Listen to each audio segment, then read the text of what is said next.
अब ये चाहती हैं कि वजीर बन के मुझे जल्दी से कैबिनेट से निकाल दिया जाए या फिर मैं लोगों की गालियां खाऊं जैसा बाकी खाते हैं। मुझसे नहीं होगा, मैं ये कर नहीं पाऊंगा। क्यों मुझे आपने जमात से निकालना है? अब बाकी को अभी आप जमात में हैं, वाली अभी नून लीग में हैं, आला क़यादत से राब्ते में भी हैं।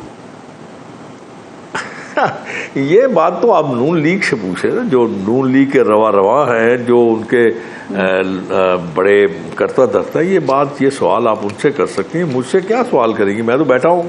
देखिए, जहाँ तक अभी जनरल काउंसिल का इजलास हुआ था तो इस नाचीज़ को भी बुलाया गया था, तो इसका मतलब है कि उनके कागजों में अभी तक मैं मौजूद हूँ। तो जनरल काउंसिल पे तो उसी को बुलाया जाता है ना, मतलब पूरे पाकिस्तान से लोगों को बुलाया गया। मैं भी उसमें गया था, मुझे भी बुलाया गया था तजदीद के लिए, जो सदारत की तजदीद थी उसके लिए। तो तब तक था, आज का मुझे नहीं पता, मैं कुछ कह नहीं सकता। ना मुझे किसी ने इशारतन या तहरीरन कुछ बात मुझसे की नहीं इस किस्म की। मैं आप इस बारे में क्या कह सकता हूँ इसमें? ठीक, तो यानी कि हम ये समझे भी आप नून लीग में ही हैं। सर, आपका इलेक्शन के बाद मियां नवाज शरीफ साहब से कोई राब्ता हुआ, कोई बातचीत हुई, कोई मुलाकात वगैरह हुई इलेक्शन के बाद आपकी? क्योंकि इलेक्शन से पहले जनवरी में तो हुई थी, वो जो टिकट का मसला था आपका, जो हल हो गया। मैंने एक आध दफ़ा कोशिश की थी, लेकिन मियाँ साहब उस वक्त गवर्नमेंट से एक्टिव नहीं थे और उनकी मुलाकात भी बंद थी। तो मैं फिर उस इंतज़ार में था कि शायद जब वो फरागत का वक्त होगा तो फिर वो शायद इंशाल्लाह याद कर लें। जब याद करेंगे चले जाएंगे। तो आपको लगता है कि अभी वो सियासत में उस तरह से एक्टिव हैं और जो इस वक्त जो कुछ हो रहा है, जिस तरह हुकूमत चल रही है, इससे खुश भी हैं? नहीं, अभी तक सियासत में एक्टिव नहीं है। और उन्होंने मैंने उनका असल पे कोई ऐसा बयान भी नहीं देखा और ना सुना जिससे मैं अंदाज़ा लगा सकूं कि वो खुश हैं या नाखुश हैं। कैसे नाखुश हो सकते हैं? एक भाई हुकूमत कर रहा है, वज़ीर आज़म भाई है, बेटी चीफ मिनिस्टर है। नाखुश होने वाली बात तो मुझे नजर नहीं आती। मेरा नहीं ख्याल, मैं नहीं समझता। तो ये मेरा अपना ज़ाती एक राय है जी। तो अभी आपने बेटी का जिक्र किया, तो मरियम नवाज की कारकर्दगी जो है इस वक्त एज CM, उसे आप कैसे देख रहे हैं? काफ़ी प्रोजेक्ट्स उन्होंने वहाँ पे शुरू किए हैं, खूब फीते भी काट रही हैं और जो सर्वेज हो रहे हैं उसमें भी मकबूलियत उनकी काफ़ी बताई जा रही है।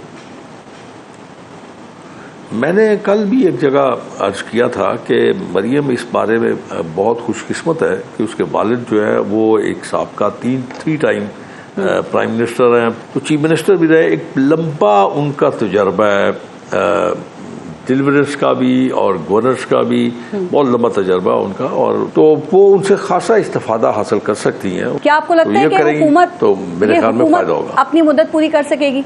बड़ा अजीब सा सवाल है, मैं देखो, लेकिन बड़ा गहरा सवाल है। एस्ट्रोलॉजर तो हूँ नहीं, ना मैं ज्योतिषी हूँ, ना मैं एस्ट्रोलॉजर हूँ। हालात तो देख रहे हैं, लोगों का रोना तो देख रहे हैं। या हालात ऐसे हैं, हालात ऐसे अजीबो गरीब हैं कि यहाँ पाकिस्तान के जितने एस्ट्रोलॉजर हैं या जितने ज्योतिषी हैं वो भी मेरे ख्याल में फ्लॉप हो गए अपनी उस ज्योतिष और उस। मैं इस बारे में क्या, हाँ ये मैं जानता हूँ, ये मैं समझता हूँ कि जिस किस्म के हालात इस वक्त आम आदमी के हैं जी,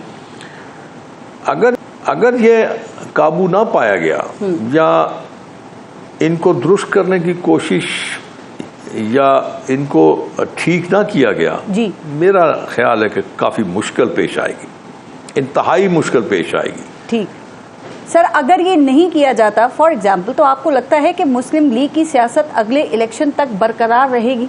अवाम का रिश्ता, अवाम की मोहब्बत सिर्फ अपने बच्चों के साथ और अपने पेट के साथ है जी। आप उनके पेट की भूख को ठीक कर दें, आप उनके बच्चों का मुस्तकबिल ठीक कर दें तो जिंदाबाद। और अगर आप नहीं कर पाते तो मेरे ख्याल में फिर इंतहाई मुश्किल हालात होंगे आपके लिए सियासत में आगे बढ़ने के। मुझे आपकी बातों से लग रहा है कि कुछ मुस्लिम लीग नून से आप नाराज हैं। इससे पहले जावेद अब्बासी साहब जो शाहिद खान अब्बासी साहब की पार्टी में चले गए हैं, आसिफ किरमानी साहब, फिर वो अब्बास आफरीदी साहब ने तो मेरे ही प्रोग्राम के अंदर नून लीग को खैर बात कहा। आपसे भी थोड़ा सा लग रहा है कि आप नाराज हैं। क्या अगला इलेक्शन नून लीग के टिकट पर लड़ना चाहेंगे आप? मुलाजिम जो है अपने मालिक के साथ नाराज तो नहीं हो सकते ना, बेतुकी सी बात है।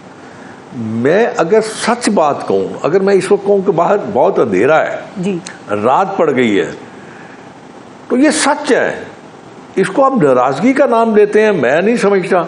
अगर फर्ज कीजिए मैं जमात की बेहतरी के लिए कोई बात करता हूँ या उनके अच्छाई के लिए काम करता हूँ या मैं उनका रास्ता दुरुस्त करने की कोशिश करता हूँ, तो ये नाराजगी नहीं है, ये दोस्ती है, ये वफा है। अगर आप इसको दोस्ती और वफा नहीं समझते तो मेरा कसूर तो नहीं है इसमें। लेकिन आपको पता है कि ज्यादा सच्ची मेरी आदत है, बातें पसंद नहीं की जाती हैं, यहाँ पे यस बॉस चलता है।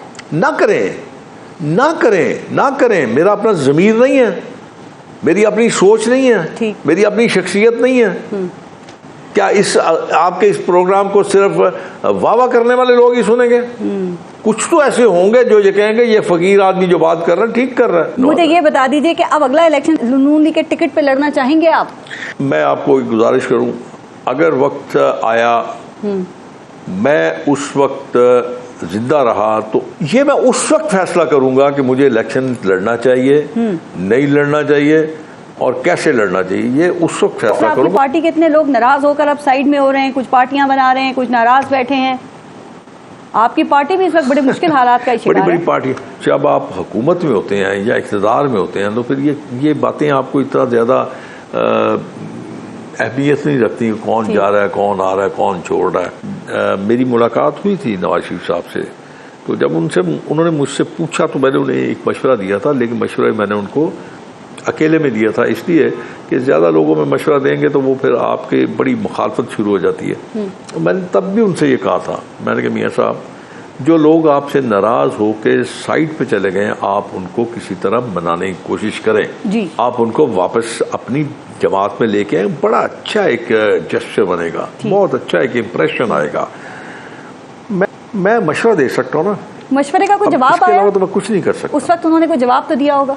नहीं, मेरे ख्याल 2-3 और चले गए जवाब दिया, 3-4 और चले गए छोड़ के।